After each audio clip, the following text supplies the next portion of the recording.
Hello everyone, কেমন আছেন সবাই? আশা করি সবাই ভালো আছেন। তো প্রত্যেকদিন এক রকমের মাছ রান্না ভালো লাগে না, তো অন্যভাবে আজকে ট্রাই করলাম মখমলি রুই। তো প্রথমে রুই মাছগুলোকে ভালো করে ধুয়ে নিয়েছি, জল ঝরিয়ে নিয়েছি। তো এখানে সামান্য লবণ এবং সামান্য না পরিমাণ মতো লবণ দিয়েই সেটা লেবুর রস দিয়ে সেটা মাখিয়ে নিয়েছি ভালো করে। এই যে লেবু চিপে নিচ্ছি, তো মাখিয়ে নেব এবং সেটা এরপরে ভেজে নেব।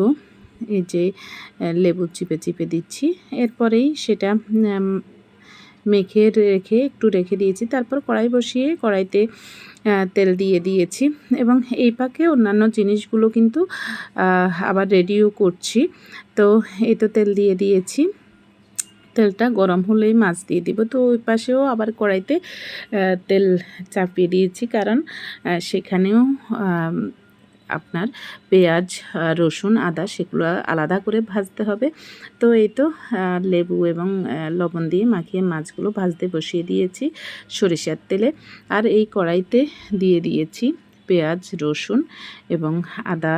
তো সেগুলো ভালো করে বেজে নেব। দুই পাশ দিয়ে বসিয়ে দিয়েছি। তো এদিকে এইটা ভালো করে কষিয়ে নিচ্ছি যাতে একটু ব্রাউন কালারটা চলে আসে। আর মাছটাকেও এপিট ওপিট করে ভালো করে ভেজে নিচ্ছি যাতে সাদা পাপটা খুব একটা বোঝা না যায়। একেবারে একটু মুচমুচে করে বাদামি করে সেটাও ভেজে নিচ্ছি ভালো করে এপিট ওপিট। তো এই তো ভাজা মাছ ভাজা হচ্ছে, আর এই পাশে এই পেঁয়াজের, রসুনের এই ইয়েটাও ভালো করে ভেজে নিচ্ছি, কারণ এগুলোকে আবার আলাদাভাবে ঠান্ডা করে সেটা মিক্সারে মিক্স করে নেব ভালো করে। আর এখানে পোস্তদানা ভিজিয়ে রেখেছি, আর সাথে কাঁচামরিচ নিয়েছি, সেটা ব্লেন্ডারে পেস্ট করে নেব। তো আসলে একবার যখন পেস্ট করেছি তখন ওই যে একেবারে পোস্তদানা একেবারে তো ছোট ছোট, যার কারণে মনে হচ্ছে যে ব্লেন্ড হচ্ছে না। তো একটু জলও দিয়ে দিয়েছি, কিন্তু কেন যেন এটা খুব মিহিভাবে হচ্ছে না। তো আমি যেই এই যে এদিকে আবার মাছ ভাজাগুলো হয়ে গেছে সেগুলো উঠিয়ে নিচ্ছি। তো এরপর ওই যে ইয়েগুলো পেঁয়াজ, রসুন, আদা যেটা ভেজে নিয়েছি সেগুলো একসাথে পেস্ট করে নিয়েছি। আর এখানে তেলে সম্বাদ দিয়ে দিয়েছি কালো জিরা এবং দুটো কাঁচামরিচ দিয়ে দিয়েছি। আর সবগুলো উপাদান মিক্সারে মিক্স করে সেটা দিয়ে দিয়েছি।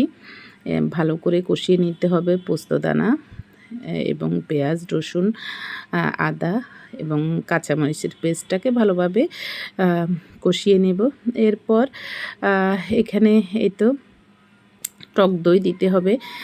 তো টক দইটাও একটু, এটা হাতে তৈরি করেছি ঘরে, তো একটু বসেছে, তো সেটাকেও মিক্সারে একটু ভালোভাবে মিক্স করে নিয়েছি।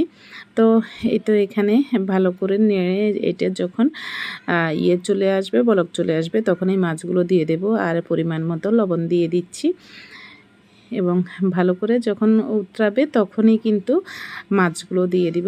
তা আসলে সবসময় আমরা রুই মাছের ঝোল, রুই মাছের সবজি দিয়ে রান্না করা ওইভাবে খেয়ে থাকি, ভাজি খেয়ে থাকি। তো আজকে চিন্তা করলাম একটু এভাবে, সময়ও আছে হাতে, চেষ্টা করে দেখি হয় কি না বা স্বাদটা কেমন হয়। তো এই তো মাছ ভাজাগুলো এখন দিয়ে দিচ্ছি। মাছ ভাজা কিন্তু খুব সুন্দর হয়েছে। আপনার এই যে হলুদ বা শুকনো মরিচ দিই নাই, কিন্তু মাছগুলো ভাজা দেখতে খুব ভালো লাগছে। তো এটা দিয়ে দিচ্ছি এবং ভালোভাবে উতরানো হয়ে গেলে তরকারিটা নামিয়ে ফেলবো। এবং এই যে টক দই দেওয়া হয়েছে, লেবু দেওয়া হয়েছে, তো একটু স্বাদের ব্যালেন্সটা আনার জন্য সামান্য পরিমাণে একটু চিনি দিয়ে দেব। তো প্রায় মাছটা হয়ে এসেছে। তো মাছটা হয়ে আসার সাথে সাথে এখানে কিন্তু কাঁচামরিচটা দিয়ে দিচ্ছি আর সামান্য চিনি দিয়ে স্বাদের ব্যালেন্সটা করে নিচ্ছি। তো এই তো প্রায় রেডি হয়ে গিয়েছে আমার মখমলি রুই। তো আজকে দুপুরে এইটা দিয়েই আমাদের দুপুরের খাওয়া হবে। আর এক পাশে ডালও বসে দিয়েছি, ডাল রান্না করছি, রান্না প্রায় শেষ, এখন চুলাটা অফ করে দেব। তো ধন্যবাদ সবাইকে ভিডিওটি দেখার জন্য।